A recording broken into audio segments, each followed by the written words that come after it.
భానుడి భగభగలతో జనాలు అల్లాడిపోతున్నారు. ఉదయం 9 దాటితే బయట తిరగలేని పరిస్థితి ఏర్పడింది. ఇంట్లో ఉంటే ఉక్కపోత, బయటకు వస్తే ఎండలకు ప్రజలు తీవ్ర ఇబ్బందులు ఎదుర్కొంటున్నారు. ఎండల తీవ్రతలపై మా కడప కరెస్పాండెంట్ సురేంద్ర మరింత సమాచారం అందిస్తారు.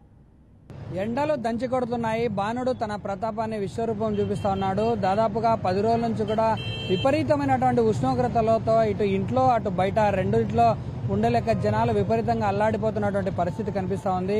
ఏప్రిల్ మొదటి వారం నుంచే ప్రారంభమైనటువంటి ఉష్ణోగ్రతలు మే మొదటి వారం వచ్చేసరికి 40 నుంచి 45 డిగ్రీల వరకు చేరుకుంటూ ఉన్నాయి. ఉదయం 11 గంటలు దాటితే ఎటువంటి పనులు చేసుకోకూడదు, అత్యవసరమైతే తప్ప బయటికి రాకూడదు అని చెప్పి వాతావరణ శాఖ హెచ్చరిస్తూ ఉంది. దీని ప్రకారము ప్రజలు కూడా తమ అవసరాల కోసం అత్యవసరమైతే తప్ప బయటికి రాని పరిస్థితి. ప్రధాన కూడళ్లలో సైతం ఎక్కడా కూడా వాహనాలు తిరగకుండా ఇంటికే పరిమితం అవుతున్నారు. అలాగే ఉష్ణోగ్రతల నుంచి కాపాడుకోవడానికి తనకు తానుగా శీతల పానీయాల మీద, అలాగే ఉష్ణోగ్రతల నుంచి తప్పించుకోవడానికి టెంకాయలు, ఇలా శీతల పానీయాల మీద కూడా ఆధారపడుతూ ఉన్నారు. మనం కడప నగరంలో ఉన్నటువంటి కోటేటి సర్కిల్ సమీపంలో ఉన్నాం. ఇక్కడ మనం కొంతమందిని అడిగి తెలుసుకునే ప్రయత్నం చేద్దాం. ఇక్కడ మనతో పాటు వర్తకులు ఉన్నారు, వాళ్ళని కూడా అడిగి తెలుసుకునే ప్రయత్నం చేద్దాం. చెప్పండి బ్రదర్, ఏంది ఇప్పుడు ఎండలు ఎట్లున్నాయి, ఏం కదా? మీరు టెంకాయలు తాగడానికి వచ్చినారా? అవును, ఎండల తీవ్రత చాలా ఎక్కువగా ఉంది. గత ఒక 30 రోజుల నుంచి అల్లాడిపోతున్నాం. ఏసీలు వేస్తే ఏసీలు పనిచేయాల, ప్రతి ఒక్కరికి డిహైడ్రేషన్ అయిపోయి ఎండ వడదెబ్బ తగిలి చాలా ఇబ్బంది పడుతున్నారు. ఇంకొకటి వచ్చేసి మెయిన్ ఈ ఓవర్ హీట్ కారణం ఏంటంటే మనుషులు చెట్లు పెంచడం లేదు. ఈ చెట్లు పెంచేదానికి ప్రభుత్వం కానీ మనం కానీ ఒక ట్రస్ట్ లాగా, అదే నేనైతే అనుకోవడం ఏంటంటే ఒక ట్రస్ట్ లాగా పెట్టి ఒక 2-3 ఇయర్స్ తర్వాత చెట్లు పెంచాలని చాలా కృషి చేద్దామని అనుకుంటున్నానన్న. అంటే ఏంటిగా, అంటే లాస్ట్ ఇయర్కి ఈ ఇయర్కు ఎండల తీవ్రత ఎట్లుంది? మీరు బయట జనాల నుంచి ఏమన్నా వింటున్నారా? ఎలా అంటున్నారు? లాస్ట్ ఇయర్కి ఈ ఇయర్కి ఎక్కువ ఎలా ఉందంటే, లాస్ట్ ఇయర్ మనకు వచ్చేసి కరోనా ప్రభావం వల్ల మొత్తం ఈ పొల్యూషన్ తక్కువ ఉండేది, మనం బయట తిరగకుండా ఉండడం వల్ల. దానివల్ల వర్షాలు విపరీతంగా వచ్చినాయి. భానుడి ప్రతాపం కూడా కొంచెం తక్కువ ఉన్నింది.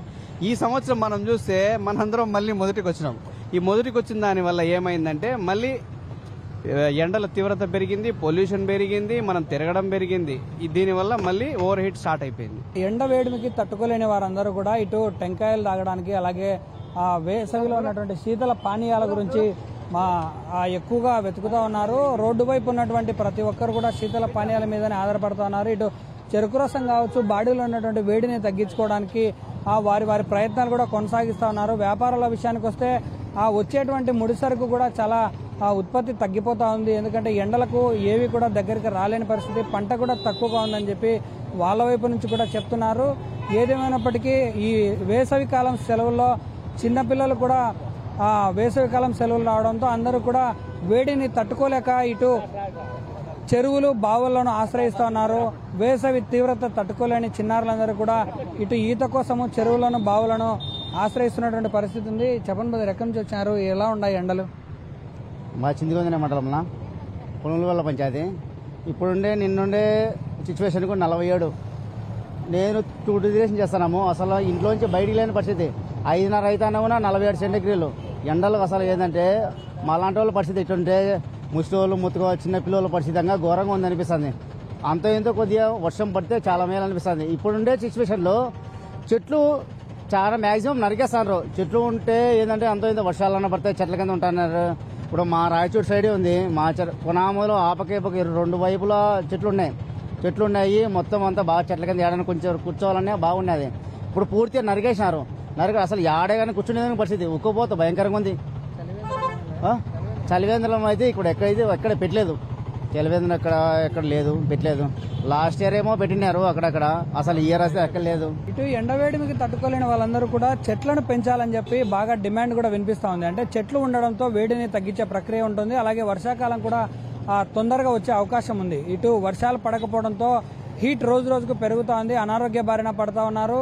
దాదాపుగా రోజుకు 1:5, అంటే 5 మందిలో ఒకరు తప్పనిసరిగా ఎండ తీవ్రతకు వడదెబ్బ కొట్టే అవకాశం కూడా ఉంది. బయట ప్రాంతాల్లో తిరగకూడదని చెప్పి కూడా తెలుస్తున్నటువంటి పరిస్థితి ఉంది. కాబట్టి ఇటు ప్రభుత్వాన్ని విషయానికి వస్తే చర్యలు తీసుకోవడంలో చలివేంద్రాలు కూడా ఎన్నికలకు కూడా అమల్లో ఉండడంతో వాళ్ళు కూడా కొంత నిర్లక్ష్యం వహిస్తున్నారని చెప్పి చెప్తున్నటువంటి పరిస్థితి. వీడియో జర్నలిస్ట్ శ్రీనివాసులతో సురేంద్ర యాదవ్, బీఆర్కే న్యూస్, కడప.